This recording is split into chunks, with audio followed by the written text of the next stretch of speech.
अस्सलाम वालेकुम दोस्तों, इन साइड पे मौजूद फ़खर में खुशामदीद। इमरान खान ने जर्नलिस्टों के साथ होने वाली एक मुलाकात में अपनी बेबसी का ना सिर्फ एतराफ़ कर लिया, बल्कि जो जुमले उनकी तरफ से इस्तेमाल किए गए उसने इमरान खान साहब के सामने बैठे हुए जर्नलिस्टों को भी चौंकने पर मजबूर कर दिया। क्योंकि इमरान खान साहब की तरफ से इस एतराफ़ कि जनाब उन्होंने chief of army staff general Asim Munir साहब से मुलाकात के लिए हकीकी मानों में तरले डाले हैं, और उन्होंने इस काम के लिए जो साबिक वज़ीर दाखिला पंजाब हैं कर्नल रिटायर्ड हाशिम डोगर साहब, उनको और प्रेसिडेंट आरिफ अलवी साहब को इस्तेमाल किया, और इन दोनों की तरफ से मुसलसल रब्ता करने की कोशिश की गई, मुसलसल पैगामात दिए गए chief of army staff general Asim Munir साहब को, भैन तुहाडी बड़ी मेहरबानी इमरान खान नाल मिल लो। और इन दोनों शख्सियात की तरफ से जो राब्ते इस कदर ज़्यादा किए गए, हर आधे घंटे के बाद कोई नहीं का व्हाट्सअप मैसेज किया गया कि जो अला तरीन अस्करी शख्सियत है उसने इन दोनों शख्सियात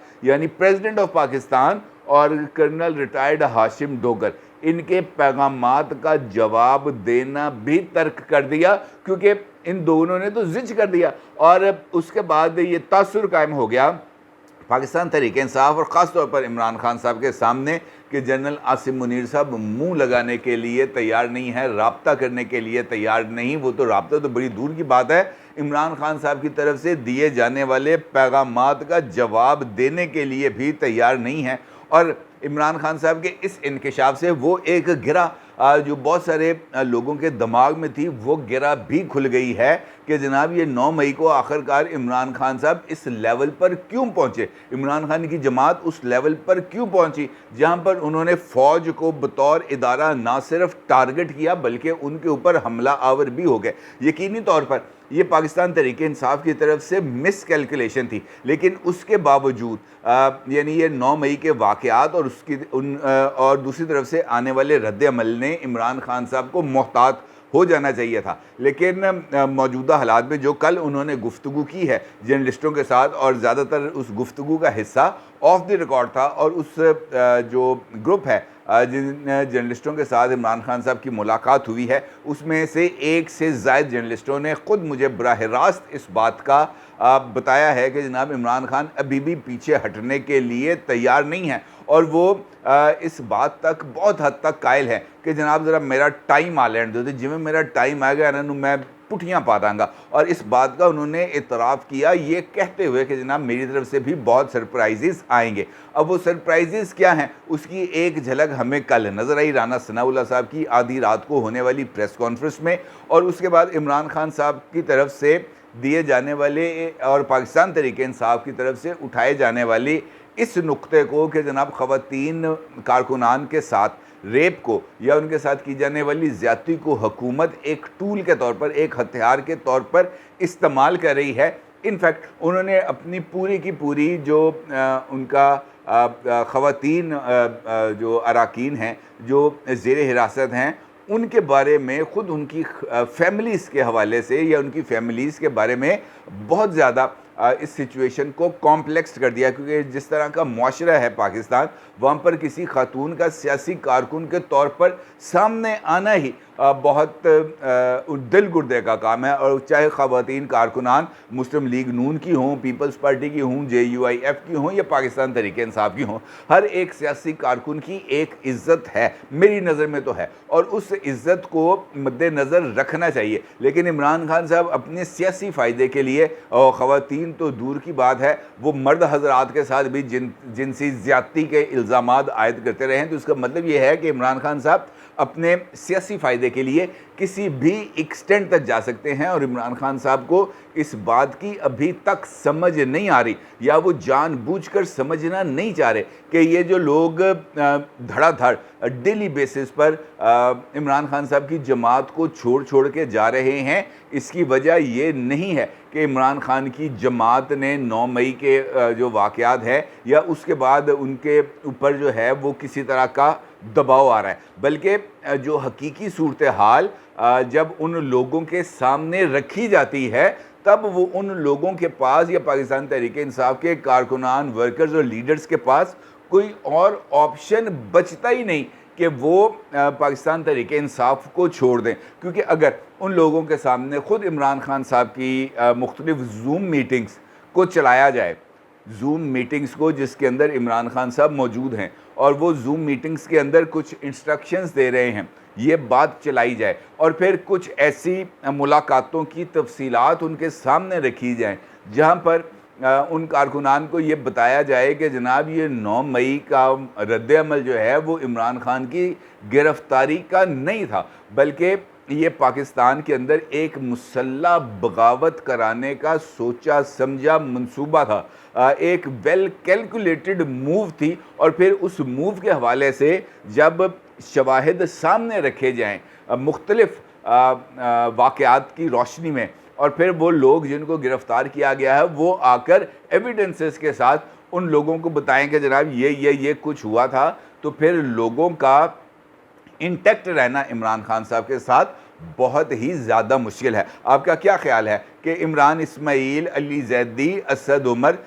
ये वो लोग नहीं हैं जो दबाव बर्दाश्त कर सके? यकीनी तौर पर दबाव को बर्दाश्त करना एक मुख्तलिफ बात है। मुस्लिम लीग नून हो या पीपल्स पार्टी हो, इनके वर्कर्स ने बहुत ही ज़्यादा दबाव बर्दाश्त किया। बहुत सारे लोग कहते हैं कि जनाब मुस्लिम लीग नून के वर्कर्स ने क्या दबाव बर्दाश्त किया, उनके लीडर तो मुल्क से बाहर चले गए, मुशर्रफ दौर के अंदर भी बाहर चले गए और उसके बाद इमरान खान के दौर के अंदर भी बाहर चले गए। भाई जो यहाँ पर थे उनका कोई बाल बच्चा नहीं था, उनकी कोई फैमिली नहीं थी, उनके कोई कारोबार नहीं थे, शायद खाकान अब्बासी का कोई कारोबार नहीं था। पाकिस्तान की सबसे बड़ी जो निजी शोबे में चलने वाली एयरलाइंस है वो उसके मालिक हैं। अब बहुत सारे और भी ऐसे लोग हैं जिन्होंने हर तरह का दबाव बर्दाश्त किया,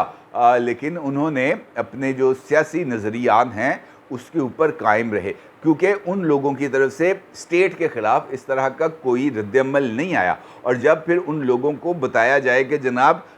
हमारे इदारे के अंदर से भी फ़लाँ लोग इसके अंदर मुलव्वस थे या उनकी सहूलतकारी कर रहे थे, तो फिर जो सिचुएशन है वो बहुत ही ज़्यादा गंभीर हो जाती है। और ये तमाम तफसीलात सुनने के बाद ही वो लोग जो है ना भागम भाग जाते हैं और जाके प्रेस कॉन्फ्रेंस करते हैं, क्योंकि किसी भी सख्त लफ्ज़ है, मैं माज़रत चाहूँगा, किसी भी गद्दार वतन के ख़िलाफ़ या बागी के ख़िलाफ़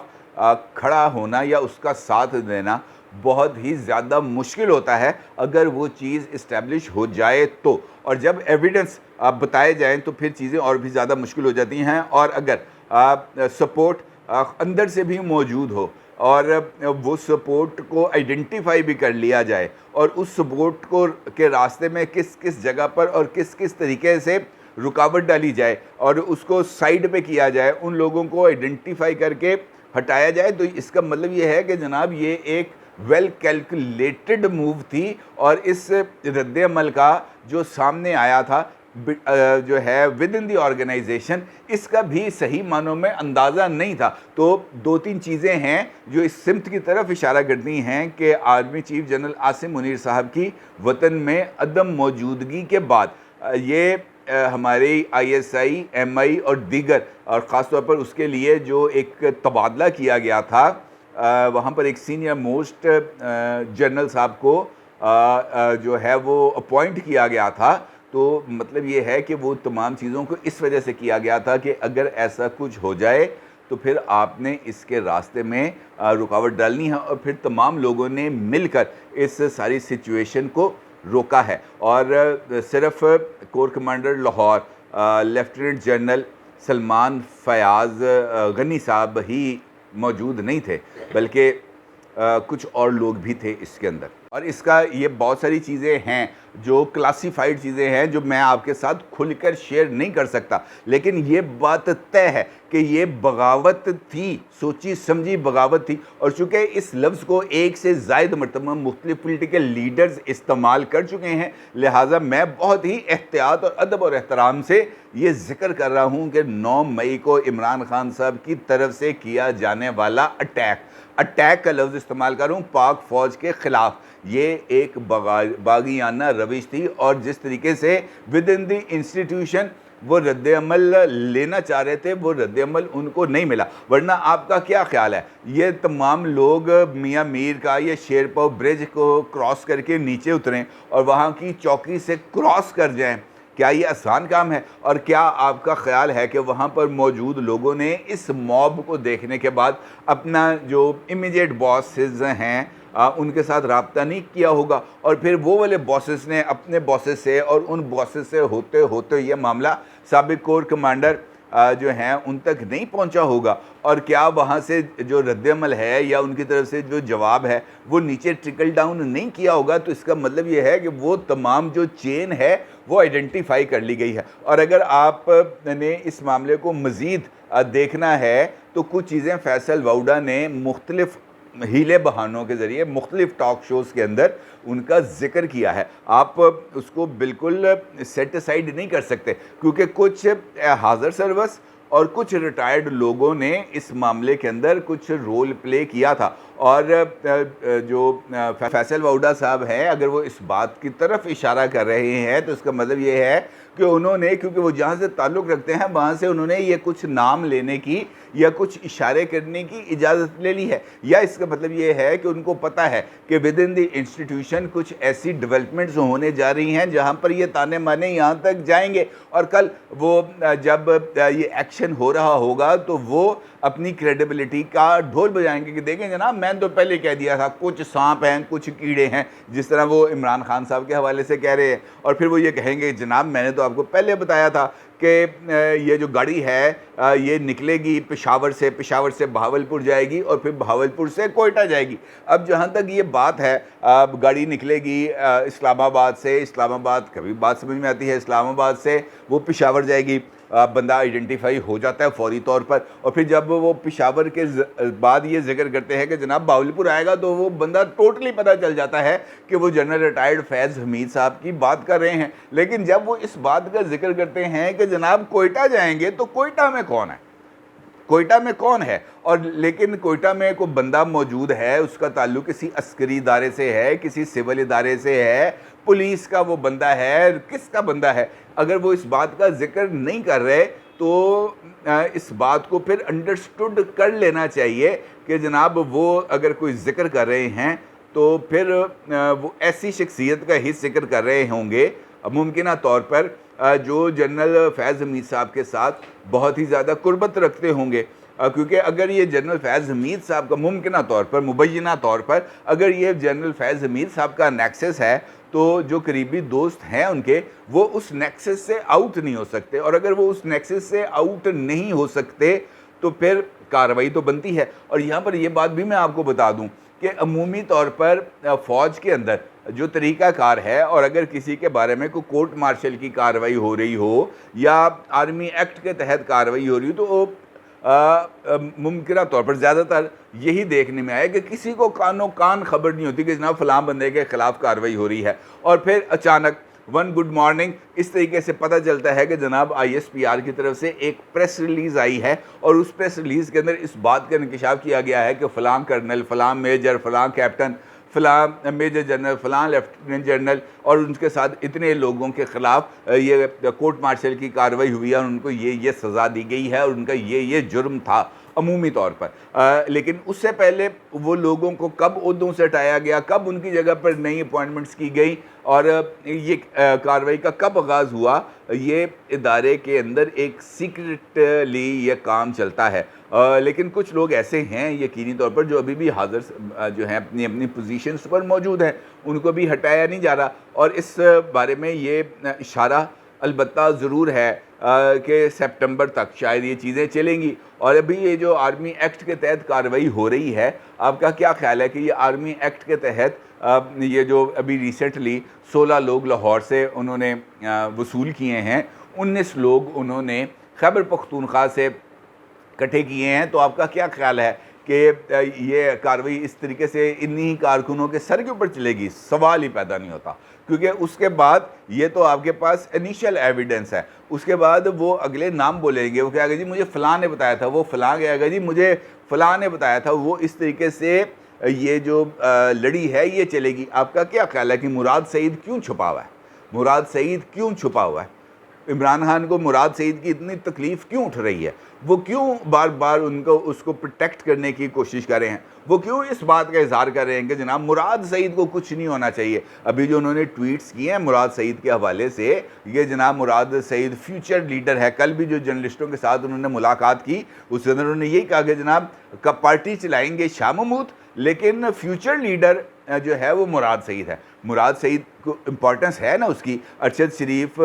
कत्ल केस के अंदर भी मुराद सईद ही अरशद शरीफ को लेके गया पेशावर, वहाँ पर मुराद सईद की मौजूदगी में ही उनके लिए वो जो एडवाइजरी है, जो थ्रेट है वो जारी की गई। मुराद सईद ही लेके उनको पहुँचे पेशावर एयरपोर्ट, मुराद सईद की मौजूदगी में ही उनको खुसूसी प्रोटोकॉल मिला और वो जहाज़ में बैठ के चले गए। और अरशद शरीफ साहब का जो लैपटॉप है वो किसके पास है, वो मुराद सईद के पास है। और मुराद सईद वो लैपटॉप भी कानून नाफिज करने वाले इदारों को देने से वाज़ेह तौर पर उन्होंने इनकार कर दिया। तो मुराद सईद की एक इम्पॉर्टेंस है, वो इमरान खान के करीब तरीन लोगों में शुमार होते हैं। और यही वजह है कि